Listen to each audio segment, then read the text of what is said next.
A paz do Senhor Jesus, nós estamos aqui com o canal Bancada Bíblica. No vídeo de hoje nós falaremos sobre a obra redentora de Cristo. E para isso estamos com um convidado especial, Pastor Alex Wagner, pastor setorial no bairro do São João, membro da diretoria do Ministério Vila Bela, secretário-geral. Amém. A paz do Senhor a todos os irmãos. Quero primeiramente agradecer aos pastores, pastor Gutierrez, pastor William, pela oportunidade, pelo convite, participar deste canal que tem trazido edificação para o corpo de Cristo. Amém. Como nós falamos anteriormente, nós iremos falar sobre a obra redentora de Cristo. Então, eu lanço aqui a primeira pergunta para o pastor Alex. Quais os aspectos da obra redentora de Cristo? Amém. Primeiramente, é a primeira vez que eu trabalho com esse modelo de pergunta e resposta, que é pressão, os dois são conhecedores, mas antes de fazer essa resposta, quais os aspectos, a gente precisa entender uma realidade primeiro. Então vamos abrir a Bíblia, abra sua Bíblia para mim aí, em Hebreus, vamos utilizar um texto de referência aqui para o nosso estudo sobre a obra redentora de Cristo.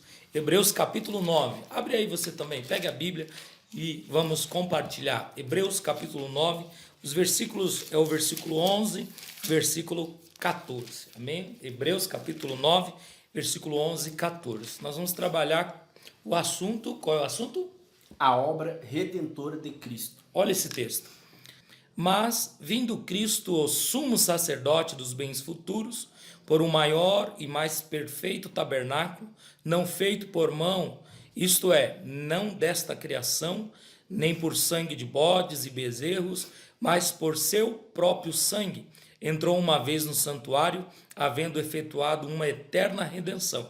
Porque se o sangue dos touros e bodes e a cinza de uma novilha esparzida sobre os imundos os santificam, quanto à purificação da carne, quanto mais o sangue de Cristo, que pelo Espírito eterno se ofereceu a si mesmo, imaculado a Deus, purificará a vossa consciência das obras mortas, para servirdes ao Deus vivo. Amém? Para falar um pouco, pastores, pastor Gutierrez, pastor William, sobre a obra redentora de Cristo, vamos entender primeiro o que é redenção. A palavra redenção, quando nós vemos o dicionário, ela é a ação ou efeito de redimir, ou seja, é o ato de redimir alguém, salvar, amparo, auxílio, proteção, livrar alguém de uma situação. Então, junto com redenção, nós temos que aprender o que é redimir. O que é redimir, pastor William? A pergunta é essa. Redimir é fazer a reparação de um erro. Então, por que vocês escolheram esse tema? Esse é um tema que foi gerado primeiramente em Deus. É uma obra de Deus, a obra da redenção. Mas por quê? Porque era necessário reparar um erro. Era necessário corrigir uma falta, uma pena, um dano. E aí entra a primeira questão antes dessa sua pergunta, que é uma realidade triste. Qual a realidade? Quando Deus ele forma o homem, Deus criou o homem no livro de Gênesis, não é isso, pastor? Gênesis. Quando Deus cria o homem no livro de Gênesis, Deus cria o homem perfeito. Eclesiastes diz para nós que Deus fez tudo bom. E o capítulo 1 do Gênesis diz isso, né? Que teve o primeiro dia e tudo que Deus fez foi Bom. Teve o segundo dia e tudo que Deus fez foi Bom. Terceiro dia? Bom. Deus fez tudo bom. E dentro desse contexto bom, pastores, o que aconteceu? O homem pleno, o homem perfeito, o homem fruto da obra de Deus, ele termina pecando. E aí, onde vem o que nós falamos de redenção, que é o ato de salvar ou proteger aquele que sofreu um dano. E quem é Adão? Adão, ele é o representante legal da humanidade. Sabendo isso, a gente entende o capítulo 5 de Romanos, o verso de número 12, que diz assim, pastores: pelo que por um homem entrou o pecado no mundo, e pelo pecado a morte, assim também a morte passou a todos os homens. Por isso que todos pecaram. Ou seja, por que falar da redenção, da obra redentora de Cristo? Por causa da queda deste Adão, o que seria o dominador, ele passa agora a ser dominado. E isso é claro. Então a obra da redenção, aí começa isso aí. Qual é a pergunta mesmo, pastor? Quais os aspectos da obra redentora de Cristo? Quais os aspectos? Entenderam primeiro o que é redenção? Entenderam? Amém. Amém? Amém. Obra de redenção é isso, é redimir, salvar, proteger. Redimir quem? Quem sofreu um dano. Aquele que sofreu, aquele que precisa ressarcir uma falta, uma pena. E é tão ruim quando a gente erra e esse erro atinge todo mundo. Foi o que aconteceu com Adão. E aí a gente tem agora quais os aspectos da obra redentora. Abre a Bíblia aí, Tito, capítulo 3, vamos lá. O versículo é o versículo de número 4. Mas quando apareceu a benignidade e a caridade de Deus, nosso Salvador, para com os homens, não pelas obras de justiça que houvéssemos feito, mas segundo a sua misericórdia, nos salvou pela lavagem da regeneração e da renovação do Espírito Santo, que abundantemente ele derramou sobre nós por Jesus Cristo, nosso Salvador, para que, sendo justificados pela sua graça, sejamos feitos herdeiros segundo a esperança da vida eterna. Conseguem entender? Olha o versículo 7. Para que, sendo justificados pela sua graça, sejamos feitos herdeiros segundo a esperança da vida eterna. Qual o aspecto da obra redentora de Cristo? Justificação, adoção e glorificação. Esse é o aspecto. A obra de Cristo justifica, a obra de Cristo nos adota e a obra de Cristo, o seu cumprimento final, ele nos leva a uma glorificação que foi perdida, como eu disse, perdida lá no jardim do Éden por Adão. Amém? Amém. Eu espero que tenha respondido. Amém. Vamos ver aqui também uma próxima pergunta. O ministério de Cristo e os seus ensinamentos. O ministério de Cristo, como nós vimos, irmãos, a pena do homem foi necessário, pastores. Eu preciso trazer um pouco fora das perguntas o quê? Para a gente entender. Quando o homem ele pecou, ele falhou em que aspecto? O homem desfrutava na horizontal de bênção e na vertical. As bênçãos horizontais ele foi plantado em um jardim, diz o texto, árvores boas, excelentes, e no meio ainda a árvore do conhecimento do bem e do mal. Só que diante de todas essas maravilhas, tinha uma outra maravilha que ele desfrutava, que era a presença de Deus. Então, quando ele peca, ele perde as bênçãos, as duas. Perde tanto na vertical quanto na horizontal, pastor Gutierrez. Na vertical, ele não consegue mais ter o contato, a plenitude com Deus. Na horizontal, pastor, ele é expulso do jardim. Então, aí vem o dano. Esse é o dano que teve. Esse é o dano. Qual o dano? A vida espiritual dele é rompida e a vida material também. A terra que deveria dar, pastor, agora não consegue dar mais. Ele tem que trabalhar. Suar, é suor, ele tem que trabalhar. E aí que vem, o pastor leu aqui, que em Tito, que Deus apareceu mostrando a sua benignidade, o seu amor, através de quem? Através de um homem. Que homem? Jesus. Jesus Cristo, Filho de Deus. E aí, esse Jesus que nasceu, cresceu e morreu, mas ele teve o seu ministério, o ministério terreno de Jesus. O ministério terreno de Jesus, ele fez muitas coisas. O que ele fez, pastor William? Por exemplo, ele teve um convívio social, ele teve irmãos, ele teve o convívio na Galileia, onde ele estava, ele teve um convívio religioso, porque ele também, como nós encontramos no texto bíblico, que aos 12 anos ele é inserido no contexto religioso da época. Então, o seu ministério, ministério terreno, então ele apareceu na Galileia pregando acerca.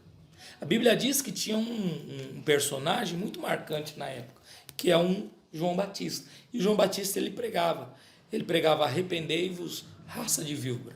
Por quê? Porque é chegado o reino do céu. Um dia esse João Batista está batizando, de repente aparece alguém. Quem está aparecendo?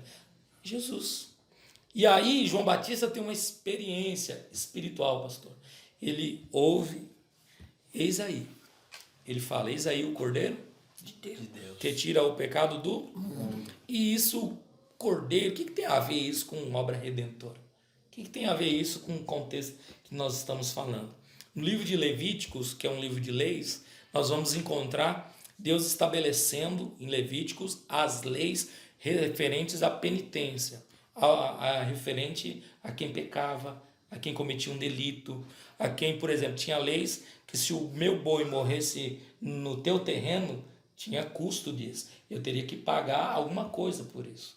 Então, o que acontece? Quando havia um pecador que tivesse que também pedir perdão por aquilo, ele ia até o sacerdote, que é um outro aspecto, que era alguém que fazia era um mediador terreno, temporário, entre Deus e os homens, na verdade entre os homens e Deus, mas era temporário, porque todos eles morriam. E eles levavam até esses homens e eles ofertavam para que Deus pudesse perdoar. Mas era muito comum ter uma pombinha, era muito comum ter flor de farinha, mas um dia específico no ano se utilizava-se de um cordeiro, que é conhecido como o dia da expiação. Que dia era esse, pastor Alex? Era o dia que esse sumo sacerdote, pastor William, ele buscava a Deus pedindo perdão pelo pecado de todo o povo. Então o que acontecia? Uma vez por ano o sacerdote entrava no lugar conhecido como o que mesmo, pastor?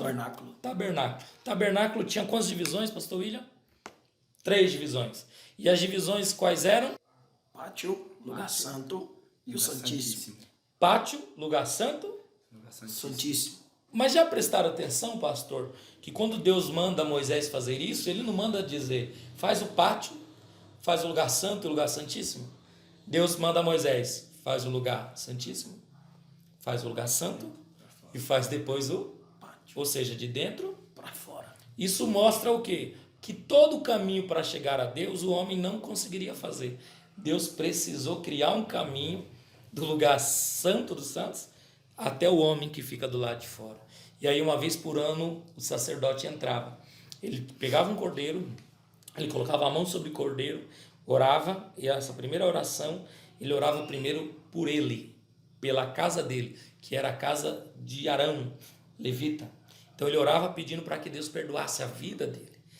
Imolava o cordeiro. Depois ele colocava e orava pelo um outro cordeiro. E esse cordeiro era pelo pecado de todo o povo de Israel. E o que ele fazia? Ele espargia esse sangue na orelha direita, no polegar do dedo da mão direita e no polegar direito do pé. Qual que era o símbolo disso? Quando ele faz isso, ele está tomando a forma do cordeiro. A partir de agora, o cordeiro, quando ele faz isso na orelha, na mão e no pé, ele está tomando a forma. Ele está entrando, um cordeiro sem mancha. Então ele vai entrando. Ele entra no pátio, ele entra no lugar santo. E quando ele chega no lugar santo do santo, tem um local lá, uma arca chamada Arca da Aliança, em cima uma tampa chamada de propiciatório. Em cima dela 2 querubins que se tocam com asas em cima e embaixo. E diz a palavra bíblica que uma fagulha chamada Shekinah, que é a faísca, podemos dizer assim, da presença de Deus se manifestava ali.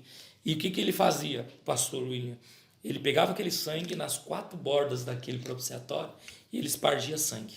E o que acontecia? Dentro da arca tinha 3 coisas. Eu sei que os pastores sabem. O que tinha dentro da arca? Maná. Um maná, um pote de ouro contendo uma. Segunda coisa que tinha na arca? A vara de Arão que florescia. E a terceira coisa? As tábuas da lei. O que Deus olhava quando ele descia naquele dia? Deus não olhava o maná e Deus não olhava a vara de Arão. Deus olhava que o povo, o pecado do povo, transgredia a lei. Então, quando o sumo sacerdote entrava uma vez por dia, espargia aquele sangue cobria o propiciatório. Deus uma vez vai ver, Deus não consegue ver. O que Deus vê? O sangue. E aí, a ira de Deus desviava, Deus perdoava. O que eu falei isso? Para a gente entender o que João Batista fez. João Batista está batizando um monte de gente pecadora e de repente está vindo alguém. E ele diz o quê? Ele diz, ali vem o jumento? Não. Ali vem o Cordeiro de Deus. E ele diz o quê? Eis aí o Cordeiro de Deus. que tira o pecado do mundo, diferente do cordeiro que o sacerdote fazia, que desviava a ira e uma vez por ano tinha que fazer de novo. Esse não, esse diz a Bíblia, eis aí o cordeiro de Deus que tira o pecado. Então o ministério de Jesus começa aí, pastor Gutierrez. Ele vem mostrando acerca da presença e do reino de Deus. Eu poderia exaurir essa pergunta do Senhor, que são muitas coisas. Ele ensinou sobre perdão, ele ensinou sobre a amizade, Jesus ensinou sobre a persistência em orar, Jesus ensinou sobre perdoar os irmãos, Jesus ensinou a andar mais de uma milha, se te baterem numa face, oferece outra. Mas de todos os ensinos que ele fez, eu gosto daquele que está escrito em Lucas 19. Vamos lá para Lucas capítulo 19 e o versículo de número 10. Deixa eu tomar aqui, ó, na minha xícara especial da bancada bíblica. Principal ensino, muitos ensinos Jesus fez, pastor Gutierrez. Muitos, já vimos. Ele declarou um sermão todo que nós encontramos em Mateus, que é chamado do sermão da montanha. Quanta coisa preciosa no sermão da montanha. Mas para exaurir todos os ensinos, Lucas 19, 10. Porque o Filho do Homem veio buscar e salvar o que se havia perdido. Glória a Deus. Mateus 20, vamos para Mateus 20. Mateus 20, verso 28. É uma bancada da Bíblia, vamos abrir a Bíblia. Eu estou aqui, eu estou anotando aqui. Eu anotei algumas coisas aqui no meu sermão de estudo. Mateus 20, verso 28. Bem como o Filho do Homem não veio para ser servido, mas para servir e para dar a sua vida em resgate de muitos. Glória a Deus, olha isso. Vamos abrindo aí em 2 Coríntios, capítulo 5, 19. Vocês viram aqui em dois textos? Nós poderíamos exaurir todos os ensinos de Cristo, terreno dele, nesses versículos 19, no verso 10. Porque o Filho do Homem veio buscar e salvar o que se havia perdido. E no Mateus 20, o Filho do Homem não veio para ser servido, mas veio para servir. Então, dos grandes ensinos que Cristo deu, esse eu julgo ser um dos principais que ele ensinou. Eu vim buscar e salvar o que se havia perdido. Em conjunto disso, olha o verso 19 do capítulo 5 de 2 Coríntios. Pois que Deus estava em Cristo, reconciliando consigo o mundo, não imputando aos homens as suas transgressões, e nos encarregou da palavra da reconciliação. Aleluia. Amém, pastores? Aleluia. Conseguiram entender? Eu não sei se você que está em casa aí conseguiu entender. Então, a obra redentora de Cristo é o aspecto de justificação, adoção e glorificação.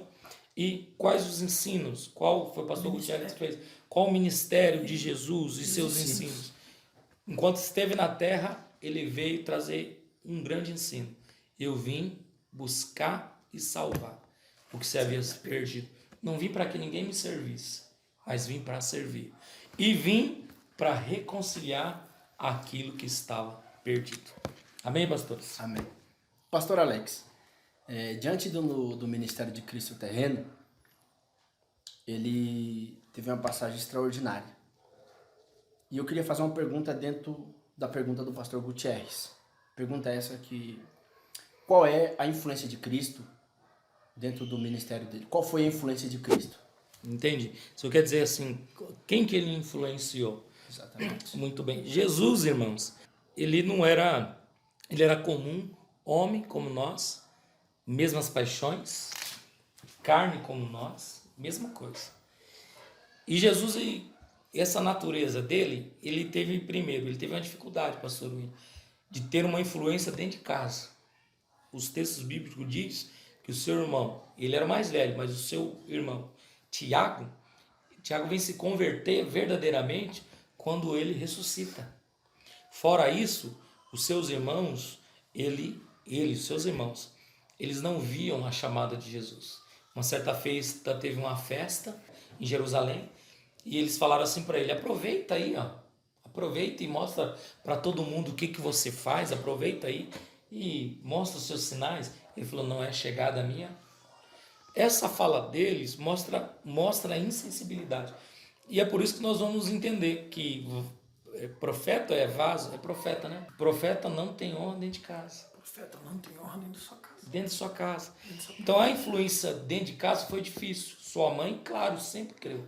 Mas seus irmãos tiveram dificuldade. Porém, pastores, a influência de Cristo no contexto e época que ele estava foi marcante. Primeiro, eu falo no contexto espiritual.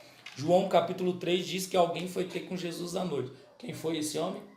Nicodemos. Quem era Nicodemos? Diz o texto, um dos principais dos sacerdotes. Ou seja, tinha uma posição favorecida, então a influência dele. E a influência dele foi tão grande que ele disse assim,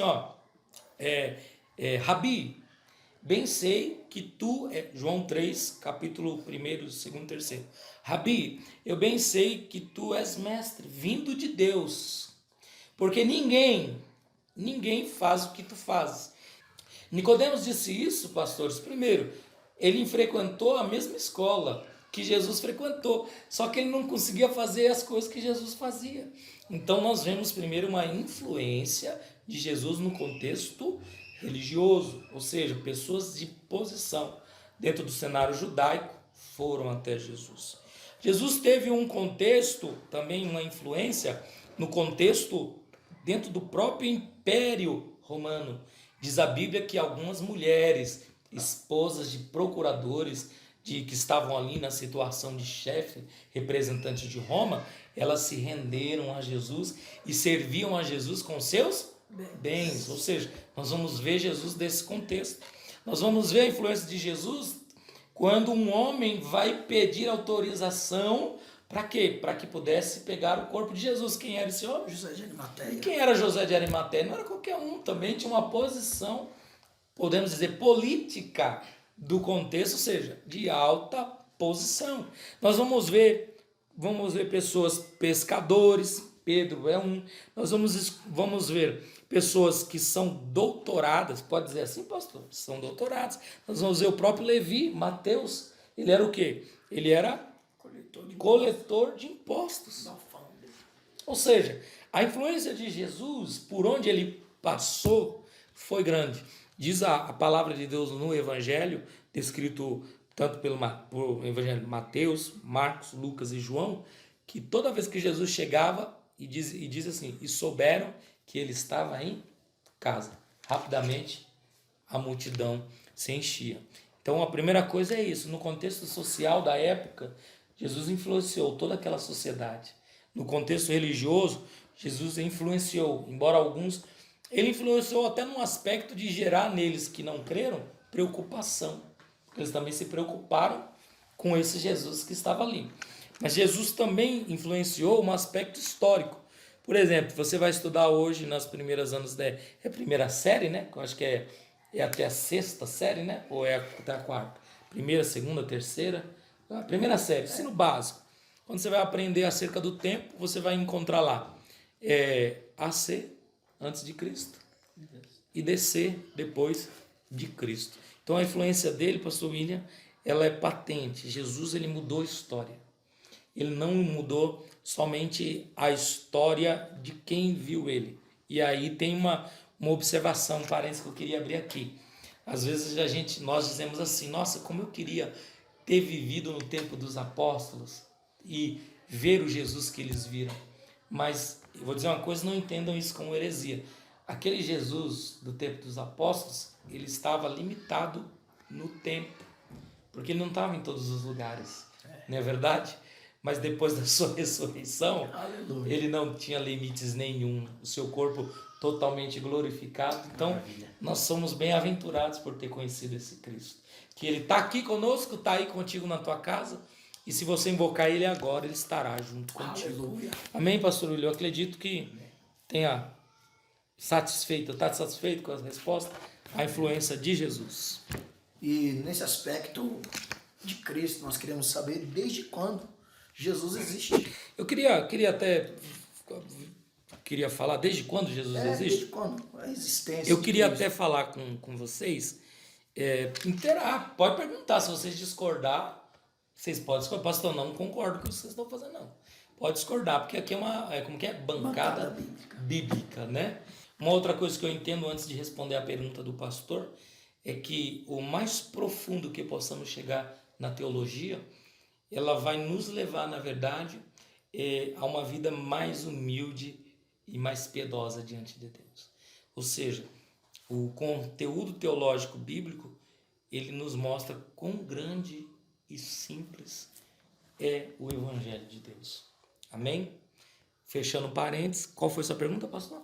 Desde quando Jesus existe? E aí essa pergunta é difícil, né, irmão? O que você acha? Desde quando Jesus existe? Jesus, há uma linha teológica que precisa entender, tem que responder isso dizendo. Alguns dizem assim, Jesus foi 50% homem e 50% Deus. É uma linha errônea, porque Jesus foi 100% homem e 100% Deus. Então, tanto a sua natureza humana como a natureza divina estão em um mesmo ser, Jesus de Nazaré. Esse Jesus de Nazaré, então, agora o que ele é? Desde quando que ele existe? Nós sabemos que o Jesus homem, ele tem a data dele.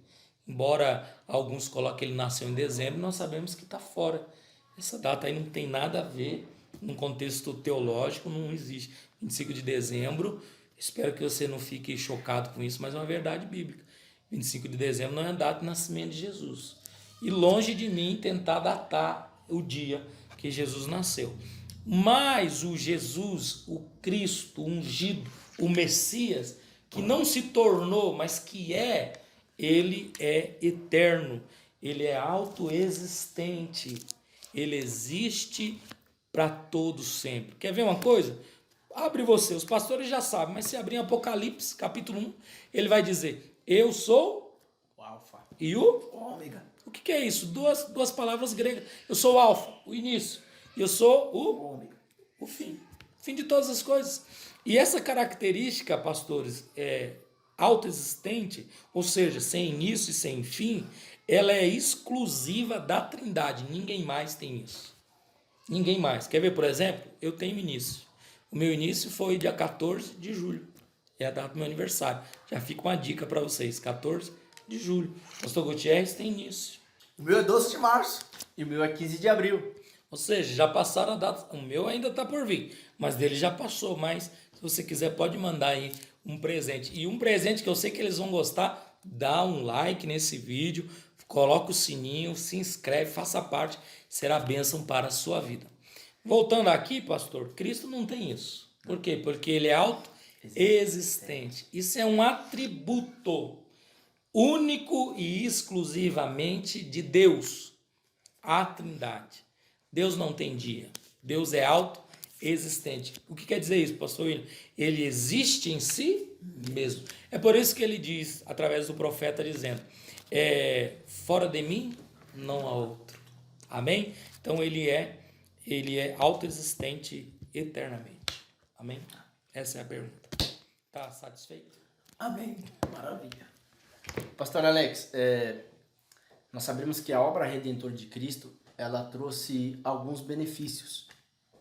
E eu queria fazer uma pergunta para o senhor. A liberdade é um resultado da redenção? A liberdade é um resultado da redenção?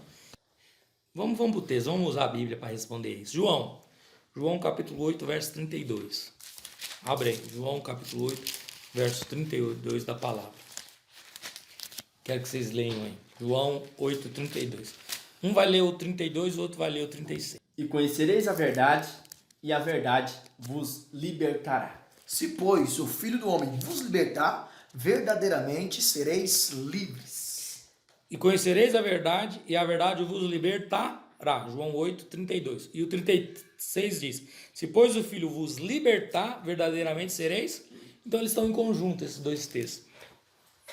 Eu aprendi um negócio que é interessante. Ó. A palavra aqui no grego, verdade, ela significa, sabe o quê? Realidade. Então, se a gente trocar, entendendo o contexto original, e conhecereis a realidade, e a realidade vos libertará. Que realidade, pastor Gutierrez? A realidade do reino. E conhecereis a realidade do reino. Não estou mudando o texto bíblico. Estou só trazendo o original. E conhecereis a realidade do reino E esta realidade do reino te libertará.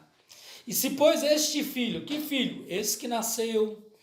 Quer ver uma resposta do nascimento, aquela anterior lá? João 1. No princípio era? O verbo era? Deus. E o verbo estava com? Deus. E o verbo habitou entre? Nossa. Está ali. Então, quando nós conhecemos este filho, ele nos liberta. E nos liberta para quê? Para a verdade. Qual verdade? Para a realidade do reino. E aí a gente volta lá no começo daquela triste realidade. Qual era triste? Enfado, pecado, enfermidade, porque foi a realidade que Adão trocou. Ele trocou a realidade de bênção com Deus no jardim, e agora ele troca a realidade. E vem Jesus fazendo o quê? A verdade. Conhecereis a verdade, e a verdade vos libertará. Se, pois, o Filho vos libertar, verdadeiramente sereis livres. Ou seja, na sua pergunta, a realidade de Cristo, a realidade do reino. Porque Cristo, oh glória, é bom estudar. Eu gostei, quero mais uma vez parabenizar vocês pelo assunto, porque a gente continua ruminando ele. A realidade de quem? De Cristo. Cristo é a personificação do reino de Deus. Glória a Deus. Amém? Aleluia. Maravilha. Pastor, nós queremos saber, pastor Alex, acerca da justificação pela cruz. Entendi. Essa foi uma das primeiras perguntas do pastor William, foi quais os aspectos da obra redentora? Justificação, adoção, e eu uso o último que chamo de glorificação. Então, aí vem o primeiro, a justificação pela cruz. Vamos para um texto? Colossenses. Vamos lá para Colossenses. Abra a sua Bíblia em Colossenses, capítulo de número 2. O versículo que nós vamos trabalhar é o 13 e 14. Para falar a justificação pela cruz, o que acontece? Vocês lembram quando eu disse do sacerdote, quando ele põe o sangue na orelha?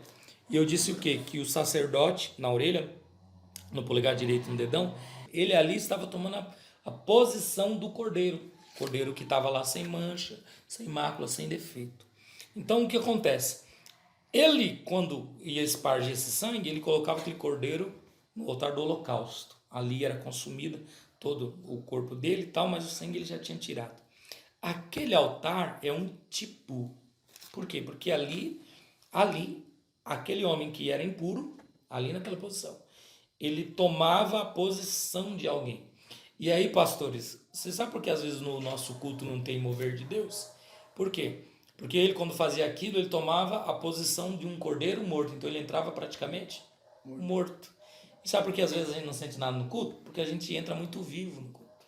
Quando a gente entra no culto como o sacerdote entrava morto, aí a gente consegue viver aquilo que Deus tem para as nossas vidas. E aí a sua pergunta, a justificação da cruz, né? A justificação pela cruz. Onde que a cruz entra dentro desse processo? Porque a cruz foi o altar do holocausto de Deus, de Cristo, aonde no alto da caveira ele foi imolado. O seu sangue ali foi espargido e esse sangue agora trouxe para nós redenção. Fomos redimidos pelo seu sangue. Hebreus, nós lemos capítulo 9, que não foi com sangue de bode, não foi com sangue de touro, nem as cinzas do cordeiro ali, né, que podia santificar, quanto mais o sangue de Jesus. Então a cruz ali, ela é esse local da justificação do homem. E o primeiro exemplo da justificação foi a que aconteceu antes da cruz, da total crucificação. De um lado direito um ladrão, do outro lado um outro ladrão, um zombando de Cristo e o outro vendo que o mundo não tinha visto. Disse: Senhor, lembra de mim quando entrares no teu paraíso, no teu reino. No teu reino. Lembra de mim quando entrares no teu reino. E aí o que Jesus disse para ele? Ainda hoje estarás comigo no paraíso. No paraíso. A vida daquele homem até aquele dia foi uma vida boa? O que vocês acham? Não. Foi uma vida de boas ações? Não. Lembra o que ele disse para o outro ladrão? Ele disse assim: nós estamos aqui porque nós merecemos. Eles mereciam. Reconhecimento, né, pastor? Reconheceu que merecia. E aí quando Jesus diz para ele: ainda hoje estará comigo aqui, Jesus está dizendo o efeito da sua obra na cruz. Qual que era o efeito? Justificar o penitente. A justificação, pastor Gutierrez, ela tem que se contrastar, Paulo vai trabalhar muito isso, se contrasta com um assunto jurídico, não, é jurídico. É um assunto não consigo dizer, de um tribunal, isso, essa é a palavra, de um tribunal. E qual que é esse assunto de um tribunal? Qual que é esse assunto de um tribunal? Aonde o pecador, ele é absolvido, ele é tornado justo. É exatamente isso que acontece. O ato da justificação é o ato de declarar justo o indivíduo. Ou seja, o criminoso é perdoado, é anistiado, mas ele continua criminoso. Jesus, o que Deus faz? Deus é diferente. Deus faz o quê? Justifica, torna esse homem justo. Ou seja, quando o pecador aceita Cristo e o declara, Deus automaticamente o declara como justo. E aí eu pedi para vocês ler Colossenses. Lê para mim, Colossenses 2, versículo 13 e 14. E quando vós estáis mortos nos pecados e na incircuncisão da vossa carne, vos vivificou juntamente com ele, perdoando-vos todas as ofensas, havendo riscado a cédula que era contra nós nas suas ordenanças, a qual, de alguma maneira, nos era contrária, e atirou do meio de nós, cravando-a na cruz. Glória. Aleluia. Glória a Deus por isso. Vocês viram isso? Olha, o pastor acabou de ler aqui. Quando nós ainda estávamos mortos nos nossos delitos, nas nossas ofensas, alguém nos vivificou, fazendo o quê? Perdoando todas as nossas ofensas, havendo riscado riscado a célula que era contra nós nas suas ordenanças. Hoje nós chamamos isso aqui, ó, no contemporâneo nosso, a gente faz assim, ó, puxa a capivara dele. Não é assim? Onde tem todos os defeitos, tá lá, os delitos, puxa a ficha. Você vai fazer um emprego hoje, você vai fazer uma entrevista, o entrevistador, o recrutador, ele já vai dizer para você, traz para mim um atestado de antecedência criminal, que talvez se você tiver uma punição vai estar lá descrito todos os seus crimes. Olha aqui o que Paulo vai falar em Colossenses, que havia uma cédula que era contra nós nas suas ordenanças. Existe uma cédula no contrato de compra e venda, não sei se é de compra e venda, fugiu o nome da cédula, é uma promissória. Você pega o quê? O pastor William, ele vai me dar uma promissória, a gente faz uma troca por algo, só que ele só vai ter totalidade daquilo quando ele terminar de cumprir o pagamento daquelas promissórias. Quando ele terminar de pagar as promissórias, ele pode dizer, agora isso aqui é meu. Aqui um contexto desse texto é algo semelhante. O contexto romano era assim, quando um indivíduo devia alguma coisa a algum comerciante, ele tinha total direito de pegar uma promissória com os danos daquela pessoa e cravar do lado de fora do comércio. Aí todo mundo que passava olhava e dizia, ó, tá devendo. Passava, tá devendo. Hoje a gente tem um, que é o Serasa, aparece lá, todo devendo.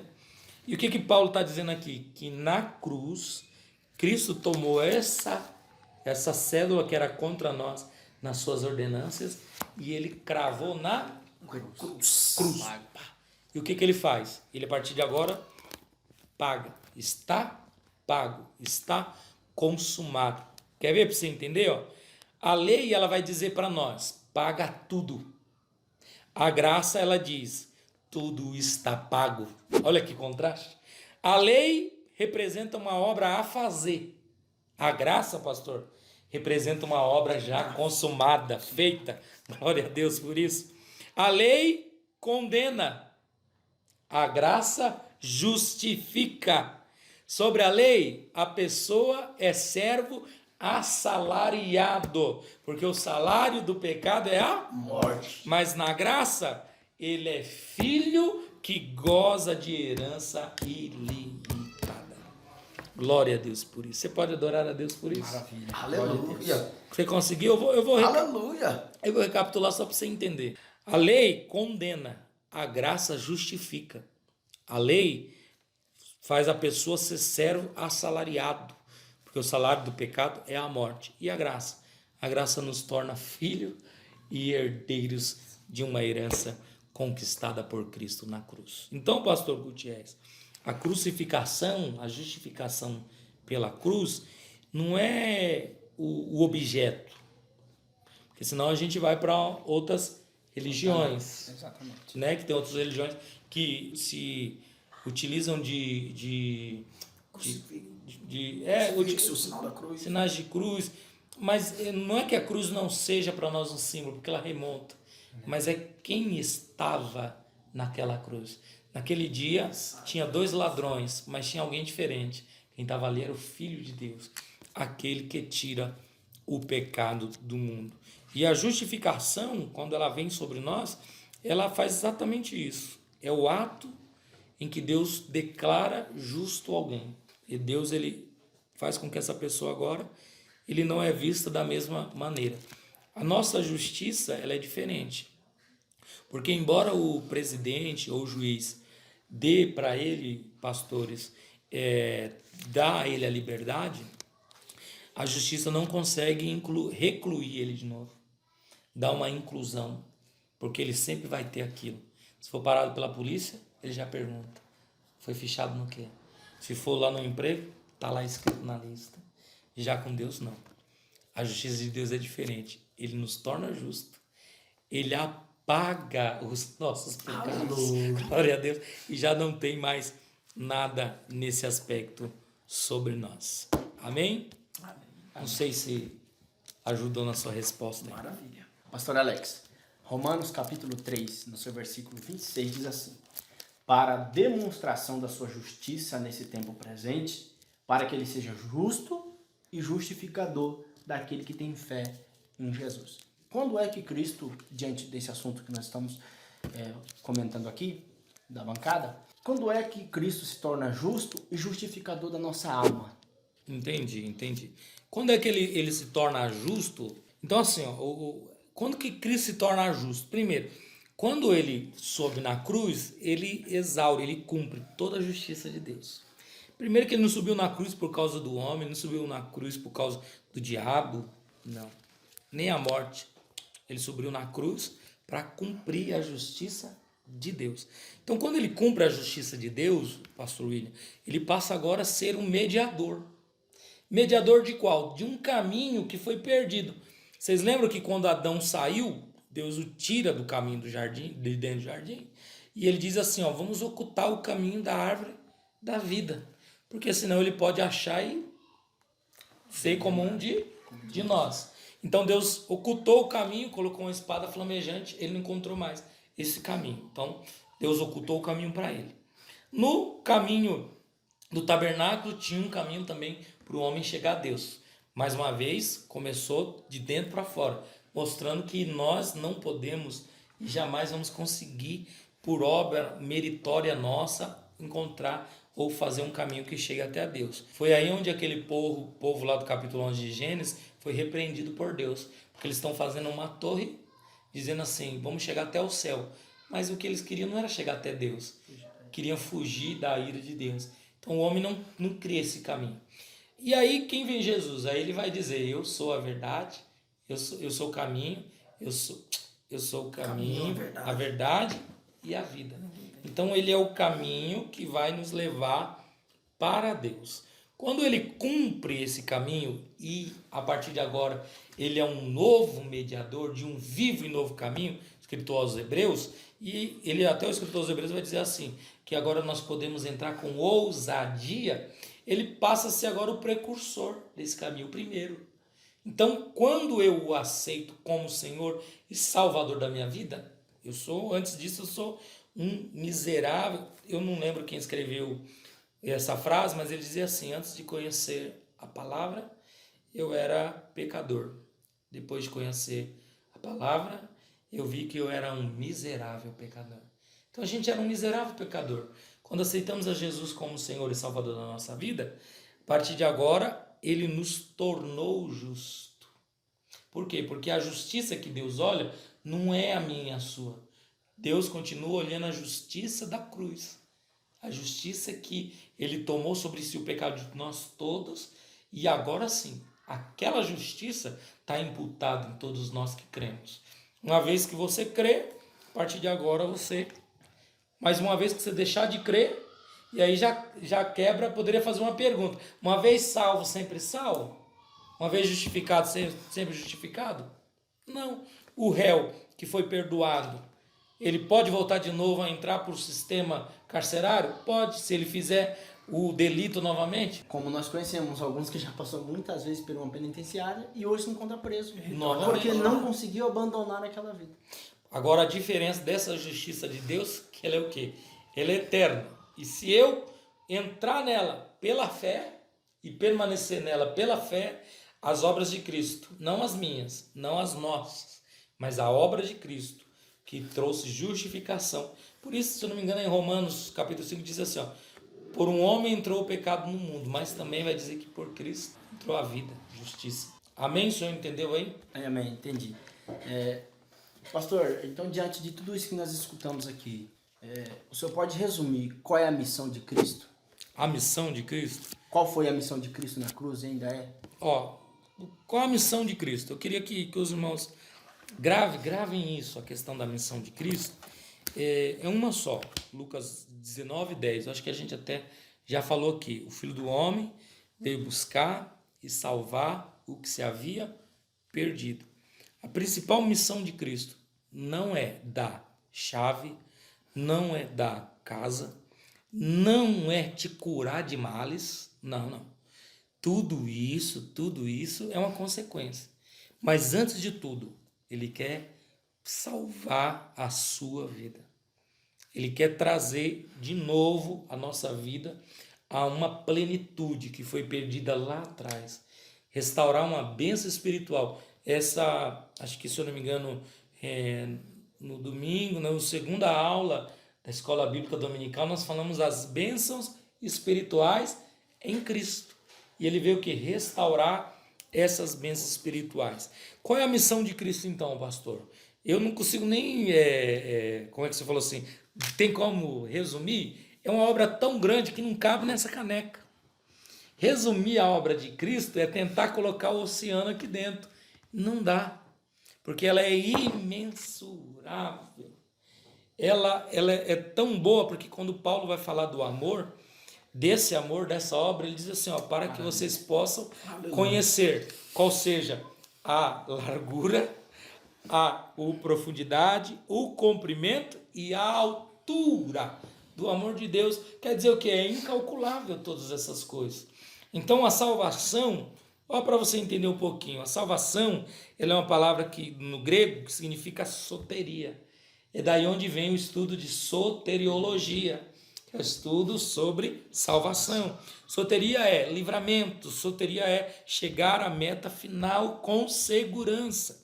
Soteria é proteger de um dano. Ou seja, salvação, ela pode ser descrita, pastores, como um único caminho com 2 lados e 3 etapas. Vocês conseguem repetir isso comigo? Vou falar de novo para vocês repetir junto. Salvação pode ser descrita como um único caminho com 2 lados e 3 etapas. Consegue entender? Salvação pode resumir em um único caminho com 2 lados. Vamos lá. Salvação é um único caminho com 2 lados e 3 etapas. Como assim? O único caminho. João 14:6. Disse-lhe Jesus: eu sou o caminho e a verdade e a vida. Ninguém vem ao Pai senão por mim. Salvação é o único caminho. Os 2 lados. O que é 2 lados? Os 2 lados tem o lado de Deus e tem o lado do homem, irmãos. Qual que é o lado de Deus? Ou seja, Deus estava no seu Filho reconciliando o mundo. É o lado de Deus. Deus fez. E qual que é o lado do homem? Eu disse que salvação é um caminho, já falamos. Agora eu disse que tem os 2 lados. O lado de Deus, Deus já fez. Agora, o lado do homem. Qual que é o lado do homem? Seguir esse caminho. E como que eu sigo? Como que eu entro por esse caminho? Pela fé. Então, a salvação é um caminho. Cristo. Que tem 2 lados. O lado de Deus, ele já operou. E o outro lado, o lado do homem, a fé, eu creio. E aí Romanos 3, 23, 25, qual que eu escrevi? Eu marquei aqui, porque todos pecaram e destituídos estão da glória de Deus. do caminho. Não consegue mais. Aí o verso 20, pode falar. O caminho tá obscuro como aconteceu no ano passado. Ele estava obscuro, isso mesmo. Antes da cruz, aquele caminho estava obscuro. O caminho estava andando em Jerusalém, o caminho estava andando pelo mar da Galiléia, o caminho estava ali. Mas eles não entenderam aquilo. Eu gosto de falar, pastores, daquele texto do cego no caminho, que ele ouve uma multidão e ele pergunta, ele para alguém assim, quem é que está aí?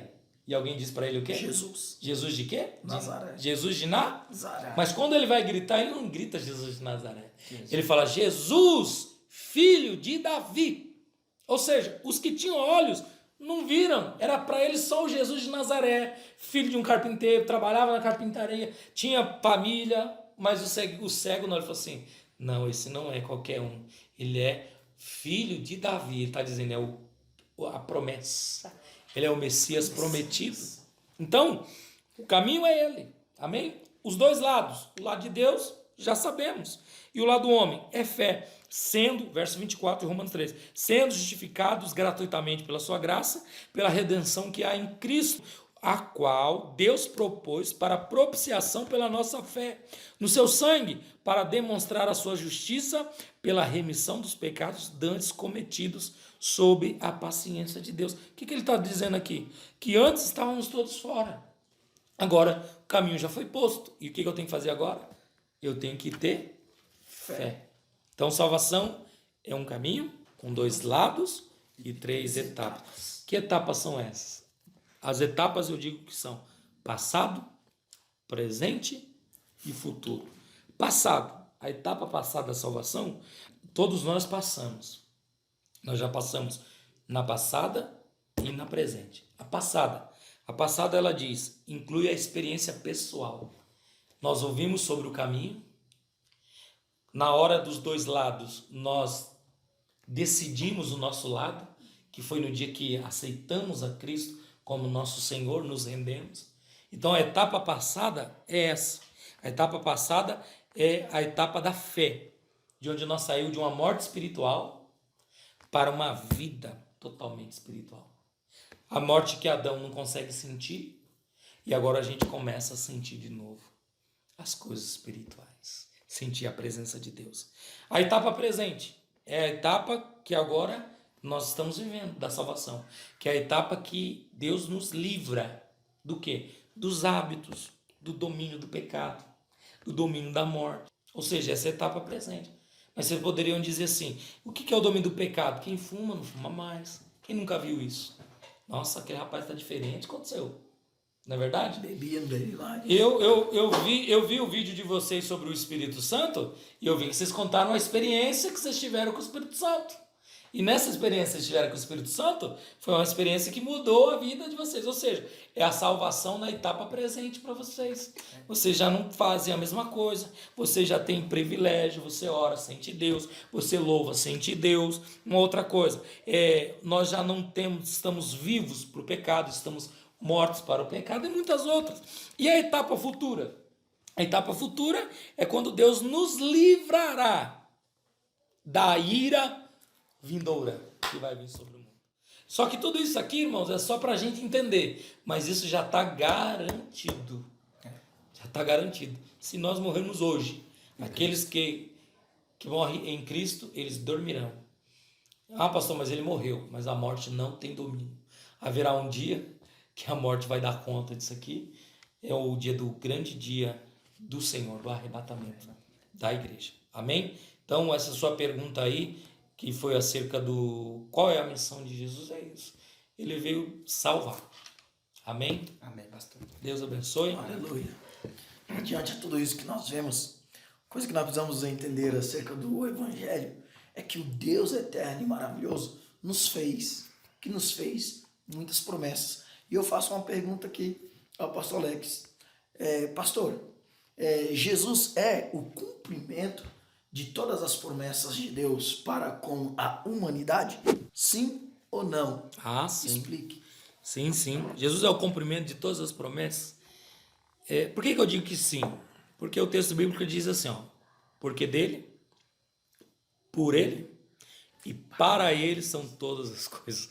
Glória, pois, a ele eternamente. Então, eterna. Então, ele é o cumprimento.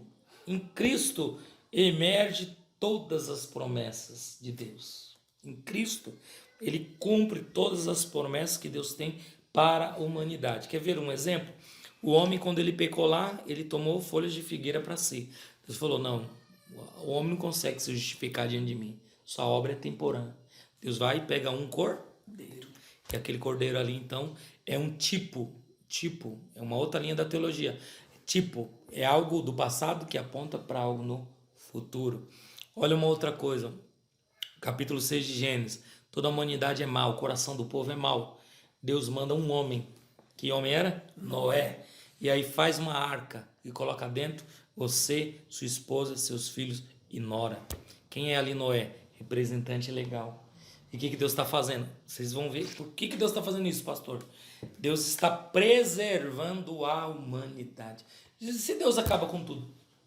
Então Deus, ele vai preservando a humanidade e ele vai preservar em quem? Em Cristo. Por isso que quem está em Cristo, ele é preservado. Por isso que quem está em Cristo, eu gosto da Arca da Aliança, porque o pastor falou que tinha um pote de ouro com maná dentro. Mas o maná, quando caía, não podia guardar para outro dia, porque ele apodrecia. Mas o maná dentro do pote não apodrecia. O maná dentro do pote permanece. Por quê, pastor? Porque quem está inserido dentro, quem está na presença de Deus, irmão, Aleluia. Permanece. ele permanece. Ele permanece. Então, Cristo, ele tem em Cristo. A sua pergunta, Jesus é o cumprimento das promessas? E Deus, sim. Para a comunidade? Sim. Ele é o cumprimento. A Bíblia Sagrada é um livro que fala acerca de Cristo. É um livro que aponta para Cristo. Se você pudesse ler alguns textos, o Apocalipse 13:8, finalzinho. Claro que é uma exortação daqueles que não têm um nome escrito no livro do Cordeiro, mas diz, de que livro? De qual Cordeiro? O Cordeiro que foi morto, o Cordeiro que foi morto desde a fundação do mundo. Outro texto, João 1:29. No dia seguinte, João viu a Jesus e diz, eis aí o Cordeiro De Deus. que tira. Então, em Jesus é o cumprimento de todas as coisas. Qualquer um, você pode ter vivido a melhor vida que você julga viver. Você pode, já, não sei, vamos aí jogar uma coisa que alguém acha que seja bom. Viajou para fora do país, né? Já, sei lá, fez um cruzeiro, sei lá, já foi para Fortaleza, não sei. Julga aí o que você acha de melhor. Se você viveu todas essas coisas e no último dia da sua vida você não se decidir por Jesus, a sua vida foi a mais miserável, porque todas as coisas convergem para Cristo. Por que eu falo isso, pastor? Porque Cristo é o cumprimento de todas as promessas de Deus? Sim. Por quê? Porque quando ele peca, quando Deus vai dando sentença, dá para Adão, representante legal, dá para a mulher, também representante, dá para a serpente, correto? Dá para quem usa a serpente. E fora daquele contexto, alguém também é imputado. Quem foi imputado? Sobre a natureza. Esse planeta, ele foi imputado o peso. É por isso que a Bíblia diz que essa criação, ela geme. Geme o quê? Esperando o dia da manifestação dos filhos de Deus. E essa manifestação não é a pregação, é o dia que Deus vai manifestar a glória. Lembra do processo da redenção? Justificação, adoção e glorificação. Então, esse processo de glorificação, ele já está ao nosso alcance, mas ainda não está pleno. A sua plenitude vai acontecer ainda. Então, Cristo, ele é o cumprimento de todas as promessas de Deus. Amém? Ele é o verbo, a promessa, a palavra de Deus encarnado. Pastor, existe outro nome que tem poder para salvar? Ainda que muitos acreditem em outros nomes, existe outro nome que tem poder para a salvação? Irmãos, o contexto nosso aqui, hoje, a atual situação do Brasil, do mundo, nós estamos vivendo uma pandemia, né?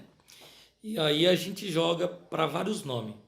Para o presidente da República, para o governador do estado, para o prefeito da cidade, e para ver se algum nome daquele faz alguma coisa, tem alguma solução. Eu vou dizer para vocês que esses nomes têm solução, sim. Eles têm solução na esfera terrena, na horizontal. O nome deles abre porta, o nome deles faz você ter um fácil acesso, não é isso? O nome deles, eu gosto de brincar, quando alguém me pergunta disso, ou quando eu assino um documento, eu digo, ó, essa assinatura mais R$ 10 é um pingado e um pão na chapa. É uma brincadeira. Mas para dizer que meu nome é como qualquer outro nome. Meu nome, seu nome, ele pode abrir portas na horizontal. Mas a porta que foi fechada para com Deus, não tem nome, meu amigo. Não adianta. Não há um nome sequer que seja como o nome de Jesus. O nome de Jesus, o próprio nome diz, quando foi dado para Maria, qual vai ser o nome dele? Fala assim, Emanuel, Deus conosco. Então, irmãos, o nome de Jesus deriva-se de Josué, salvação. Então, o que acontece? O nome de Jesus. Vamos ler um texto só para a gente entender. Filipenses capítulo 2, o versículo de número 5, que diz assim, ó, de sorte que haja em vós o mesmo sentimento que houve também em Cristo Jesus. que sendo em forma de Deus, não teve por usurpação ser igual a Deus, mas aniquilou-se a si mesmo, tomando a forma de servo, fazendo semelhante aos Homens. e achando na forma de homem, humilhou-se a si mesmo, sendo obediente até a morte, e morte De cruz. pelo que também Deus o exaltou soberanamente e lhe deu um nome que é sobre todo nome, para que ao nome de Jesus se dobre todo o joelho dos que estão nos céus e na terra e debaixo da terra, e toda língua confesse que Jesus Cristo é o Senhor para a glória de Deus Pai. Não tem outro nome.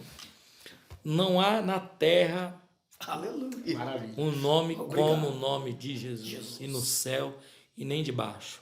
É um nome excelente. Toda vez que eu falo do nome de Jesus, eu que não tem outro nome igual a Jesus, eu gosto do que acontece no relato de Salmos. Quando fugiu o capítulo, mas 24. Salmos 24. Muito bem, obrigado, pastor, que diz assim. Salmo 24. Há um diálogo, numa entrada triunfal no céu. Alguém fala assim, ó, levantai as vossas cabeças, ó portas eternas, que entrará o Rei da Glória. E aí alguém pergunta lá de dentro, quem é esse Rei da Glória? E aí, do outro lado, soa mais uma vez. E não soa Cristo, não soa Jesus, soa quem ele é, o Eterno. Quem é esse Rei da Glória? É o Senhor, Todo-Poderoso na batalha. Jesus. Não há nome além do nome de Jesus. Só Ele pode salvar. Só Ele dá acesso. Não tem outro mediador. Eu não consigo levar vocês para o céu. Não consigo levar minha família para o céu. Eu posso ensinar o caminho, instruir pela palavra, mas só no nome de Jesus que teremos vida eterna. Amém? Esse nome maravilhoso de Jesus. Pastor Alex, quais são as etapas do processo da salvação? A etapa do processo da salvação é simples, é diferente daquela etapa que nós falamos, justificação, adoção e glorificação. Diferente por quê? Porque o processo é justificação, regeneração, santificação e glorificação. São coisas distintas, mas que fazem parte do processo redentor de Jesus, da obra salvadora de Jesus. Então, primeiro, o indivíduo é justificado, justificação. Segundo, regenerado. Terceiro, santificado. E por último, glorificado. Temos até um vídeo aí na página principal da Escola Bíblica Dominical do nosso ministério, a última lição do primeiro trimestre, que é sobre exatamente isso. Então, se você quiser, vai lá depois, procura e pode participar. Mas só para resumir aqui, a ordem é assim, ó. O pecador é declarado justo, ele é justificado. Depois, em seguida, ele é feito justo, regenerado. Depois, ele vai se tornando justo, santificação. E depois, e por fim, ele será perfeitamente justo, glorificação. Quando esse corpo Aleluia. Paulo, 2 Coríntios capítulo 5. Quando essa casa terrestre se desfizer, temos de Deus um edifício. Quando essa natureza nossa aqui se desfizer, então nós teremos aí um corpo glorioso. Então, esse é o processo. Primeiro, ele é justificado. Segundo, ele é tornado justo, regeneração, que é um processo instantâneo. Terceiro, ele vai se justificando, que aí é a santificação. E por último, quando seremos completamente glorificados. Amém? Pastor, qual é o poder da obra de Jesus em nós? E esse poder, ele ainda está liberado nos dias de hoje? Ah, sim. Acho que tá bom. Essa é a última pergunta para a gente exaurir tudo. Fechou. Qual o poder da obra de Jesus em nós? E o que mais? E esse poder está liberado hoje ainda para todos? O poder da obra de Jesus, um texto da Bíblia. Abre a sua Bíblia em João, capítulo 10, verso 10. O ladrão não veio senão a roubar, a matar, a destruir. Eu vim para que tenham vida e a tenham com abundância. Eu vim para que tenham vida e a tenham em abundância. Pastor, qual é a obra de Jesus em nós? Vida. E vida com abundância. João 8,36 a gente viu. Se pois o Filho vos libertar, Verdadeiramente. então é vida. Qual é a obra de Jesus em nós? Vida. Eu achava que era feliz, mas depois que eu encontrei Jesus, eu descobri o que é verdadeira felicidade. Não tem felicidade além de Cristo. Ele deu vida e deu vida em abundância. Ele ainda faz essa obra. Ele faz em nós, porque é o processo da salvação. Na etapa do processo, nós estamos na santificação. E é uma obra de alegria, de vida e vida em abundância. Por isso, irmãos, que nós não temos prazer nessa vida. Paulo vai falar isso. Paulo vai dizer assim: o morrer para mim é ganho e o viver para mim é Cristo. Então, o poder dessa obra em nós é esse. Se eu morrer, eu ganho. Mas se eu viver também, é Cristo em mim. E isso está à disposição. Então, gostaria que os pastores me permitam aqui agora. Eles até agora conduziram aqui a bancada, mas eu quero direcionar para você agora. Isso está disponível ao seu alcance. Você pode dizer: está tão longe para mim. É possível Jesus me perdoar? Sabendo tudo que eu fiz, ele tem esse poder? Ele tem esse poder. E ele não só tem, ele quer. Um dia um leproso encontrou ele no caminho e o leproso perguntou para Jesus: Senhor, se tu quiseres, eu posso ser limpo. E ele disse: eu quero. Que bonito isso. Então eu quero dizer para você que está vendo esse vídeo e está em casa: Jesus quer. E Jesus já fez isso. Está ao seu alcance. Basta apenas o aceitá-lo como Senhor e Salvador da sua vida e receber todas as bênçãos espirituais da sua obra redentora, dessa salvação, dessa vida e vida em abundância sobre você. Então, se você ainda não se decidiu por Jesus, se decida, rende-se a Ele e o aceite como Senhor e Salvador da sua vida. Se você tem dúvida, pergunte para qualquer um que é crente se ele quer voltar atrás. Ele vai te responder. Vocês já viram no vídeo passado dos pastores aqui a alegria que eles têm. E essa alegria não é outro nome, senão no nome de Jesus. Aleluia. Amém? Amém. Deus abençoe, pastores. Obrigado pelo convite. Feliz por essa xícara. Não tem na 25 de março isso aqui. Isso aqui é obra de Deus. Coisa boa. Obrigado pelo convite. Espero ter sido aí útil para vocês. Amém? Estamos contentes, foi de grande valia ter o pastor Alex Wagner conosco aqui nessa noite. No vídeo de hoje nós falamos sobre a obra redentora de Cristo Jesus. E desde já quero aqui agradecer o pastor Alex Wagner. Muito obrigado pela presença. Muito obrigado, pastor Alex. Amém. Deus abençoe. Obrigado pelo convite. Eu quero aproveitar para fazer um convite a você. Aproveite, ative o sininho, se inscreva no nosso canal e enche a tua casa de palavra de Deus, porque ela é lâmpada para os nossos pés e luz para o nosso caminho. Jesus te ama. Jesus te ama. Jesus te ama. Até a próxima. Até uma próxima. Deus abençoe.